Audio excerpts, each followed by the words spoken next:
Hello everyone, இது dishwasher. இது எந்த ப்ரமோஷ்னல் வீடியோவும் கிடையாது. இன்றைக்கி இதோட பார்ட்ஸ் பார்க்கலாம். இதில் 2 ட்ரே இருக்கும். இது ஸ்பூன்ஸ் வைக்கிறதுக்கு. இன்னொரு பேஸ்கெட்டும் இருக்கும், அது யூஸ் பண்ணுறது கிடையாது. ஸோ இதை நீங்கள் பாருங்கள். இந்த ஃபேன் சுற்றிட்டு எல்லாம் க்ளீன் பண்ணோம். இதில் தான் தண்ணி வரும். நம்ம பாத்திரத்தை கவுத்து தான் வைப்போம். ஸோ இதை சுற்றி சுற்றி க்ளீன் பண்ணோம்.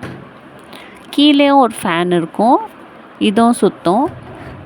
நீங்கள் எப்போவுமே பாத்திரம் வைக்கும் போது அதில் மிச்சம் சாப்பாடெல்லாம் எடுத்து போட்டு ஒரு தண்ணியில் அலசிட்டு அப்புறம் பாத்திரம் வைங்க. ஸோ மெயின்டைன் பண்ணுறதுக்கு ஈஸியாக இருக்கும். இது சால்ட் போடுறதுக்கு. இது ஃபில்டர். இதை ஓப்பன் பண்ணால் உள்ளே நெட் இருக்கும். நீங்கள் மாதத்தில் ஒரு வாட்டி க்ளீன் பண்ணால் போதும். அதை வாஷ் பண்ணிவிட்டு திருப்பியும் ஃபிக்ஸ் பண்ணிக்கலாம்.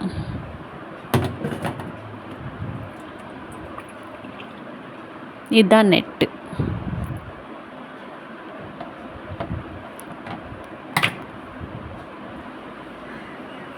இது பாத்திரம் இப்படி தான் தலைக்கீழே வைப்போம். இப்போது ஒரு பால் குக்கர் நீங்கள் எடுத்து பாருங்கள் இது எப்படி இருக்குது. இப்படி க்ளீன் பண்ணியிருக்குது. இந்த வீடியோ உங்களுக்கு பிடிச்சிருந்தால் லைக் அண்ட் சப்ஸ்கிரைப் கண்டிப்பாக பண்ணுங்கள். தேங்க்யூ.